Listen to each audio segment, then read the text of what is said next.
नमस्ते सबैलाई, तपाईलाई एबी एडिट्समा स्वागत छ। अहिले चाहिँ टिकटकमा ब्ल्याक इफेक्ट भिडियो निकै नै ट्रेन्डिङमा छ। हजुरहरूले नि यस्तै भिडियो बनाउन चाहनुहुन्छ भने भिडियोलाई स्किप नगरी हेर्दिनु होला। फर्स्ट अफ अल ग्यालरीबाट एलाइट मोसन ओपन गर्नुपर्ने हुन्छ। यसपछि प्लस आइकनमा क्लिक गर्नु होला। पछि 9:16 रेशियोलाई क्लिक गर्नु होला। यो सबै भइसकेपछि प्लस आइकनमा क्लिक गर्नु होला। प्लस आइकनमा क्लिक गरेर मिडियाबाट हजुरले जुनसुकै भिडियो पनि हजुरले मन पराउनु भएको छ त्यो भिडियोलाई चुज गर्नु होला एन्ड प्लस बटनमा गएर एड गरिदिनु होला। यो भिडियो इम्पोर्ट भइसकेको छ। प्लसमा क्लिक गर्नु होला। जुनसुकै शेपलाई पनि क्लिक गरेर हजुरले फुल भिडियोमा हजुरले ड्र्याग गरिदिनु पर्ने हुन्छ एन्ड कलरलाई हजुरले ब्ल्याक भन्दा माथिको ब्लूलाई क्लिक गर्नु होला। यो कुराहरुलाई ध्यान दिनुपर्ने हुन्छ। नाउ ब्याक जानु होला एन्ड ब्लेन्डिङ एन्ड ओपेसिटीमा गएर डिफरेन्स भन्ने अप्सनमा चुज गर्नु होला एन्ड त्यसपछि सबट्र्याक्ट गरिदिनु होला। हजुरको ब्याकग्राउन्ड चाहिँ रेड देखिनेछ। अब चाहिँ हामीले दुई तीनटा इफेक्टहरु युज गर्नुपर्ने हुन्छ। त्यही भएर इफेक्टमा जानु होला, एड इफेक्ट गर्नु होला अनि सर्च बारमा गएर हजुरले कपी ब्याकग्राउन्ड भन्नेमा क्लिक गर्नुपर्ने हुन्छ।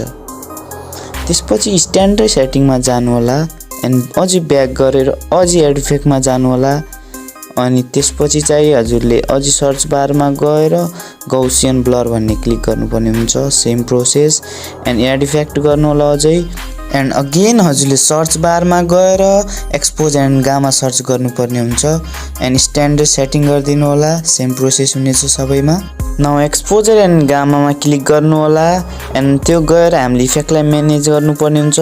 हजुरलाई कुन डार्कनेस कति डार्कनेस आफ्नो भिडियोमा मन पराउनुहुन्छ त्यो अनुसारले एक्सपोजरलाई बढाउने घटाउने काम गर्नु होला। मैले चाहिँ -7:1 मा राखेको छु। देन एकछिन आफ्नो भिडियोमा चेक गर्नुस् ठिक छ भनेपछि सेकेन्डमा गएर गामाको अप्सनलाई मिलाउनु पर्ने हुन्छ। गामाको अप्सनमा गएर मैले चाहिँ 915 मा राखे। हजुरलाई जुन सुहाउँछ त्यो अनुसारले राख्नु होला। कसैको भिडियोमा ब्राइटनेस बढी हुन्छ, कसैको ब्राइटनेस कम हुन्छ, त्यो अनुसारले हजुरले राख्नुपर्ने हुन्छ। त्यसपछि थर्ड अप्सनमा चुज गरेर -4 राखिदिनु होला।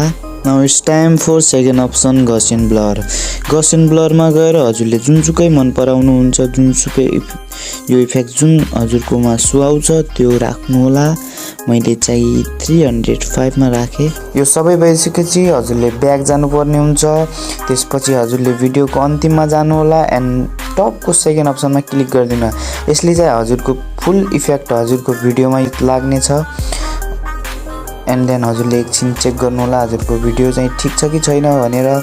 हजुरको भिडियोमा प्रोपरली लागेको छ भनेपछि हजुरले यो भिडियोलाई एक्सट्र्याक्ट गर्न सक्नुहुनेछ। भिडियोलाई एक्सपोर्ट गर्नलाई एक्सपोर्टमा क्लिक गर्नु होला। त्यसपछि सेभ अप्सनमा जानु होला। सेभ टु ग्यालरी हुनेछ।